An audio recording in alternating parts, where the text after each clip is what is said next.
저도 지나와서 보면 지금 막 부동산 경매를 이렇게까지 할 수 있었던 이유는 돈을 벌어봤던 한 사이클을 돌렸던 그 시기가 저는 좀 빨랐던 것 같아요. 안녕하세요, 고종훈입니다. 최근에 제가 주말에 8년 전 그때쯤 알았던 분들 두 분을 만났는데, 그분들 만나면서 개인적으로 좀 들었던 것들이 좀 있어서, 들었던 생각들이 좀 있어서 그 관련된 내용을 좀 정리해서 전달해 드리면 지금 공부하고 계시는 분들이나 아니면 투자하고 계시는 분들이 좀 도움을 받을 것 같아서 한번 이야기해 보도록 하겠습니다. 한 분은 아주머니셨는데, 그 아주머니도 되게 꼼꼼하시고 부동산 투자에 열정이 되게 많으셨던 분이셨어요. 아이들도 어느 정도 키워놓고 이제 노후 준비를 좀 하시려고 부동산 관심을 가지셨던 분이신데, 강의도 하시고 뭐 책도 많이 보시고 그리고 여러 사람들도 많이 만나고 공부도 하시고 스터디 모임이나 이런 것들도 들어오시고 그러셨던 분인데, 그분이 이제 계속 늘 하시던 말이 있던 것 같아요. 제가 8년 전을 기억을 해 보면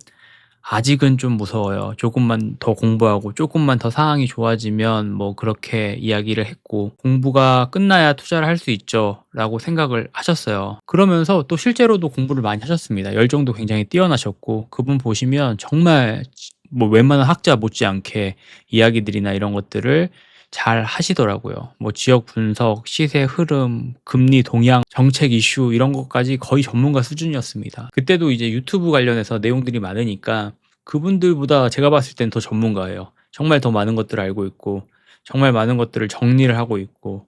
그런데 한 가지 단점은 뭐냐면, 이제 저는 경매를 하고 있기 때문에 이분들도 다 경매하시는 분들이에요.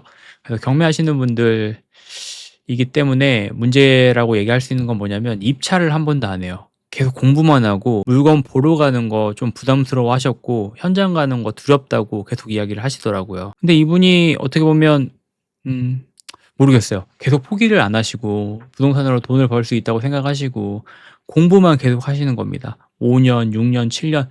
그리고 얼마 전에 보니까 저희가 만난 횟수 좀 찾아보니까 한 8년 전에 처음 만났더라고요. 그래서 만나서 얘기를 좀 하다 보니까 그분도 좀 답답함을 많이 느끼고 있다, 그러면서 공부하셨던 노트나 공책들을 딱 저희한테 보여주셨는데 정말 두께가 막 이래요. 그리고 막 공부하고 이런 것들 다 내용 정리하시고 이러셨는데, 자기는 뭐가 문제인지 모르겠다 이런 고민을 저희한테 이야기를 해 주시더라고요. 뭐가 문제일까요? 본인도 알고 있을 거예요. 문제는 많은 문제가 있는 게 아니라 너무나 큰 완벽주의 때문이라고 저는 생각을 하고 있고, 본인도 이 부분에 대한 것들을 인지를 하고 있지만 "용기가 나지 않는다. 조금 두렵다."라고 계속 이야기를 하시더라고요. 그리고 또 한 분은 이제 저랑 나이대가 거의 비슷한데 되게 열정적이신 분이십니다. 직장 다니면서 부동산 투자하고 계시는 분이고, 월급도 평범하고, 그리고 저도 이분의 처음을 봤기 때문에 정말 특출난 사람이 아니었어요. 그리고 이분도 뭐 '계속 할 수 있을까?' 뭐 이런 의문도 충분히 들 수 있었던 사람이었지만, 이분은 조금 달랐던 게 우당탕탕 스타일이었습니다. 정말 우당탕탕 자기가 지금 가지고 있는 돈으로 고민하시고, 물론 공부가 항상 다 필요합니다. 투자를 하기 전에는 공부는 기본이에요. 기본 소양인데, 제가 오늘 말씀드리고 싶은 거는 너무 공부를 하는 것과, 그리고 일단 실행한 사람들의 8년 전과 8년 후를 한번 비교를 해 보자는 거예요. 그리고 어떤 거를 우리가 선택을 하면 좋을지 고민을 해 보면 좋을 것 같으니까. 이분 같은 경우는 직장 다니면서 투자를 하셨던 분인데, 처음 투자했던 게 소형 아파트입니다. 소형 아파트를 계속 사고 팔고 사고 팔고 했어요. 사고 낙찰받고 이거 수리해서 팔고, 사고 낙찰받고 수리해서 팔고, 계속 이런 시스템들을 구조를 짰는데 수익이 그렇게 크지가 않았습니다. 일단 가지고 있는 돈 자체가 그렇게 많지가 않았기 때문에 이 돈으로 계속 시드를 늘려가는 작업을 했고, 처음에는 굉장히 미비하더라고요. 그래서 이분이 해 주셨던 말을 저는 너무 공감을 하는 게, 처음에는 일을 하면 1 밖에 안 벌린대요. 예를 들면 3천만 원이면 3천만 원을 벌었다. 이것도 물론 큰돈이지만 3천만 원을 벌면 다음에도 3천만 원이 벌린대요. 그리고 또 다음에도 3천만 원이 벌리는데, 이분이 이야기하는 건 세 번, 네 번째에 사람들은 이 투자에 지루함을 느낀다고 얘기를 하더라고요. 이 지루함을 느끼고 기존에 해왔던 방식이 아니라 조금 더 리스크 있는 방식, 조금 더 돈을 많이 벌 수 있는 방식에 궁금증을 느끼고 지금 기존에 했던 방식에 대한 지루함을 느낀다라고도 얘기를 하더라고요.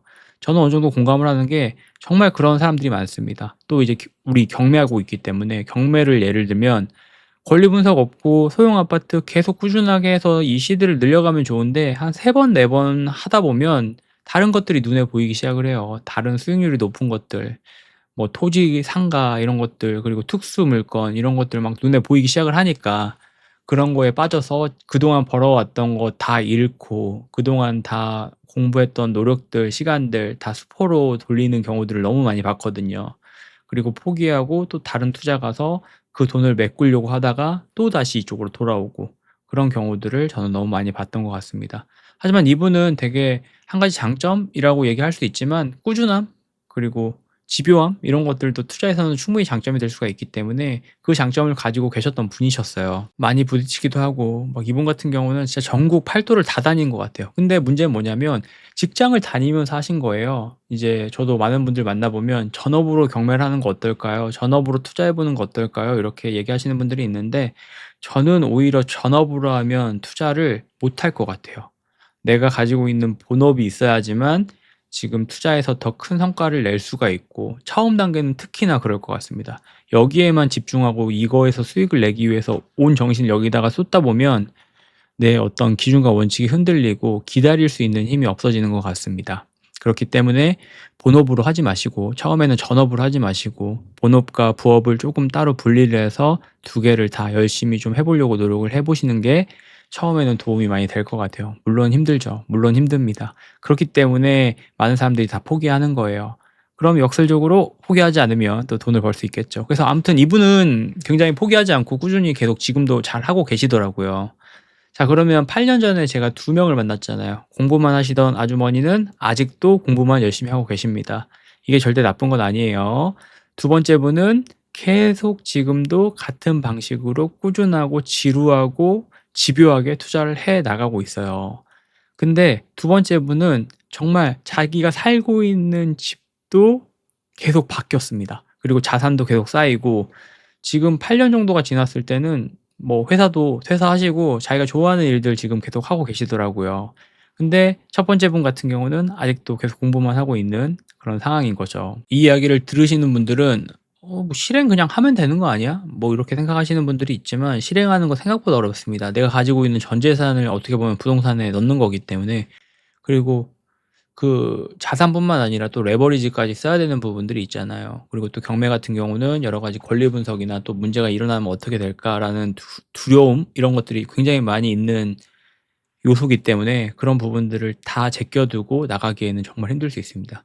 그래서 제가 고민했던 게 공부는 필수예요. 공부는 언제나 필수고 공부는 무조건 하셔야 되고 내가 이걸 볼 수 있는 기준과 원칙은 당연히 갖춰야 되는 부분이고 '실행한다.'라는 것들에 대한 두려움을 어떻게 깰 수 있을까라는 것들을 좀 고민을 해 봤거든요. 그래서 나름대로 고민해 보고 주위 사람들 많이 보면서 느낀 거는 내가 지금 할 수 있는 것들, 작은 것들이라도 쪼끔 리스크가 적은 것들, 제가 맨날 얘기하는 것도 있잖아요. "아파트가 그래도 리스크가 적다. 권리 분석이 문제 없는 것들, 물어줄 데 없는 것들, 대항력 없는 것들 이거 먼저 한 사이클 돌려보자." 이걸 돌려보고 작은 돈이라도 좀 벌어보고 이걸 가지고 경험을 좀 쌓아보다 보면 앞으로 막 나아갈 수 있는 힘이 생긴단 말이에요. 저도 지나와서 보면 지금 막 부동산 경매를 이렇게까지 할 수 있었던 이유는 돈을 벌어봤던 한 사이클을 돌렸던 그 시기가 저는 좀 빨랐던 것 같아요. 저도 막 실행파기 때문에 그 현장에서 막 보고 배웠고 '어 이게 진짜 되네. 작은 돈이네. 하지만 되네. 그럼 계속하면 더 뭔가 큰 성과를 이룰 수 있을 것 같다.'라는 것들을 내가 개인적으로 느꼈기 때문에 포기하지 않고 계속했던 것 같습니다. 이런 것들을 경험하지 못했으면 저 역시도 충분히 중간에 포기를 했을 것 같아요. 저도 포기하는 거 되게 빠르고 뭐 지속하는 거에 어떤 장점이 있는 사람은 아니었기 때문에 '그런 경험들이 계속 앞으로 나아가게 만들어 주지 않았나.'라는 생각을 합니다. 테크닉이나 이론적으로 많이들 궁금해하세요. 이 방법이나 숫자나 이런 것들. 근데 생각보다 그런 거는 이제는 정말 어려운 게 없어요. 나중 되면 더 그런 것들이 쉬워질 것 같아요. 뭐 GPT나 이런 것들 뭐 "수익률 계산해 줘. 이거 들어가는 비용, 이자나 이런 것들 계산해 줘. 입찰가 선정하는 거 그런 것들 좀 정리해 줘." 그러면 GPT가 다 해 주잖아요. 하지만 입찰가라는 걸 정할 때, 사는 가격을 정할 때 이 부분은 경매에서는 내가 결정해야 되는 부분들이 있는 거거든요.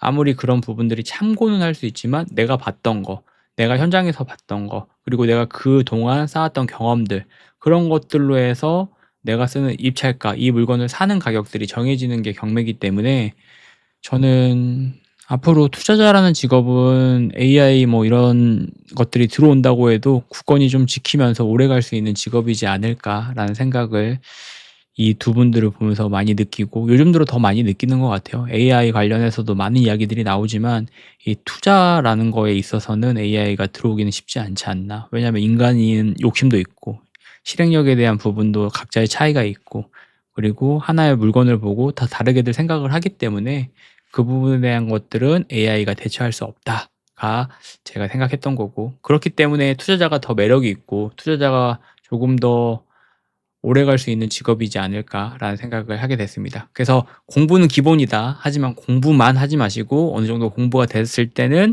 실행을 하면서 앞으로 나아가고 그걸 경험을 쌓고 그 경험과 실행으로 더 큰 돈을 벌어보는 기회를 만나 보자.'가 될 수 있을 것 같습니다.